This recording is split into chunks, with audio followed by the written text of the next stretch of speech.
Police forces need to be restructured, and so do some of our courts. If you, again, police targeting users, like, I really don't care if somebody's wanting to snort heroin or smoke heroin. I don't know if they smoke heroin, fuck if I know. I don't really care.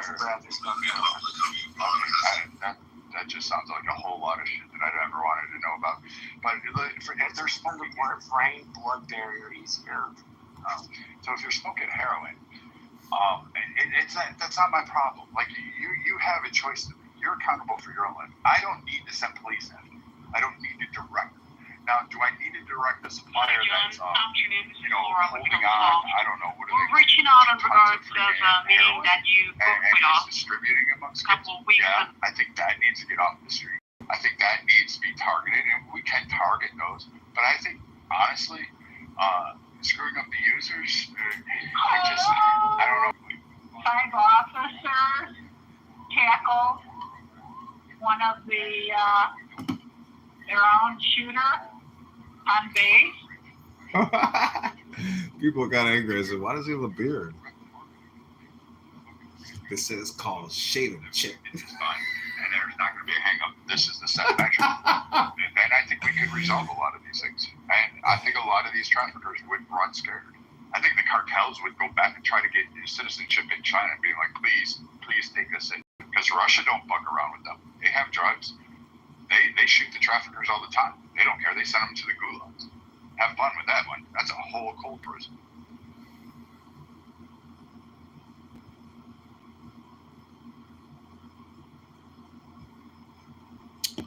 Well, I think from like a domestic manpower, just having the people physically able to do what's required, I don't even know if the manpower is there. And then plus, in many of these organizations, they spend a lot of time investigating their own. There's a lot of people that work in these agencies, whether it's Department of Homeland Security or ICE, etc., that maybe some of them are informants, to the dark side or the other side. So there's a lot of intelligence, and money in all of this. And thus you have vice and criminal, people who are involved in conspiracies to distribute and profit and get away with doing this type of activity, at scale. But I'm just saying that, you have to be pragmatic in terms of what you have and what your budget is. And unfortunately, we have a lot of stuff that is just, we don't need to replace it. We either need to use it or clean it or make sure it's in good condition. But to be so frenetic, I'm just saying that to have any anxiety over the future. Like what? Like, what's an example you have in your head? I'm talking about assets in terms of military divisions, weapons, helicopters, jets, artillery, everything. And there's a lot of soldiers, tackling other soldiers who are shooting at other soldiers, like at Fort Stewart. So I'm just saying, instead of letting, guys with beards shoot each other on an army base and then have 5 soldiers tackle a guy who doesn't even have a gun, or they don't even have guns. That's the one thing I can't understand is why on military bases are there so many disarmed people? Even the police at military entrances sometimes aren't even armed with ammunition. They just got, blanks in that gun, or there's no bullets in that rifle. So I'm just saying that if the United States wants to work its way out of the debt and the security crisis, I think you have to look at it from what is actually practical, pragmatic. What can you actually adjust? What levers can be pulled? I mean, that in that way, Trump is like the super consciousness of this country. He has that ability to spend and pull and push. He's got a desk with buttons, and he's got an infinite number of buttons. But it just becomes a question of priorities. I think that Trump and Kennedy and his entire administration really understand that principle. I just think still at $2 trillion with a deficit, I mean, it's just going to get bigger. It's never going to stop. So I think just really determining what the best ROI is, the best bang for our buck is the way to go. And I think that they're doing it. And thank God Elon Musk installed Doge at every agency. And now even Doge Florida is a success. So forensic accounting, pragmatism, and common sense are winning the day. Doge ended up costing more money to run than it actually saves. Oh, don't be such a negative Nancy, you Republican Marshall. No, I'm not being a negative. No, that's not being a negative Nancy.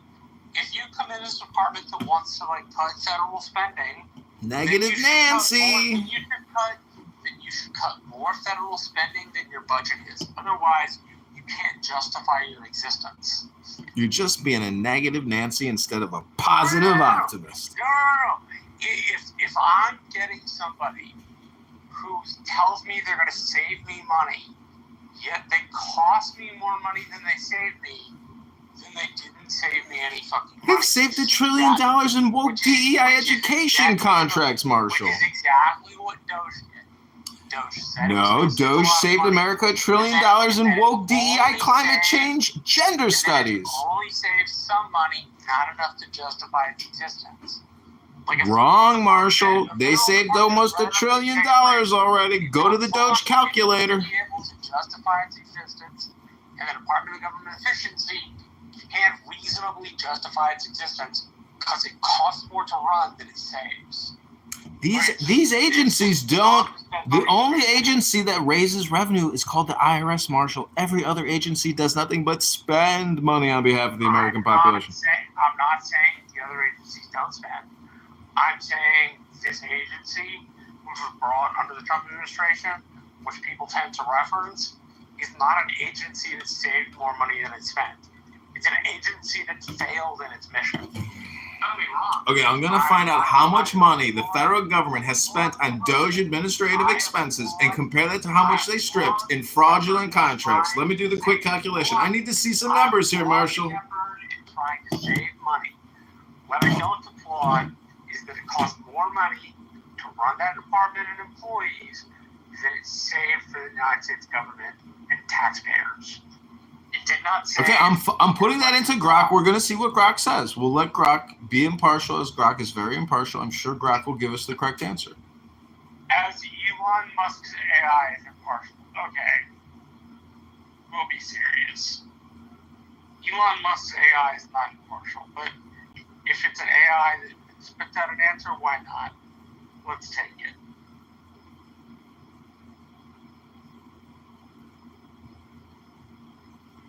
Hey, Ewan. Yeah, Marshall. Okay, I kind of want to challenge you on that. Now, if I am wrong, please correct me. Okay. So it's actually more of a philosophical point that I want to get into, and it has to do with Doge. But, I've been kicked out of 2 other rooms for asking this question. I think it's insane that they get so offended by it, but I actually see what is going on in the U.S. and what is going on in the U.K., what's going on in Canada, and it's kind of like the end of liberalism. It's like the end of that ideology. It doesn't exist anymore. We're moving into a new era of belief systems. I don't know how to explain it. We don't know yet. We have not figured out what the fuck is going on. But what I see going on in the UK, because I live here, is literally it's day 13 in a row where an underage child has been sexually assaulted by a migrant. So we have a massive migration issue, right? Now in the US, you guys solved it. You've dealt with all of that. You also had Doge. You have tried to do government efficiency. In Canada, you just have an absolute shit show of a situation. So my question to you is that what I'm seeing is this is the actual end of liberalism. And the end of people believing that institutions are going to solve all their problems and that they don't have to pay attention to life. I think that's probably the thing that's the end of. Probably not having to pay attention to what's going on in your life. I think now more than ever you actually do have to pay attention. Are you projecting? In the UK, it's like people are paid. It's like everybody that I know now is like talking about what's going on in the UK with like the fucking migrant crisis.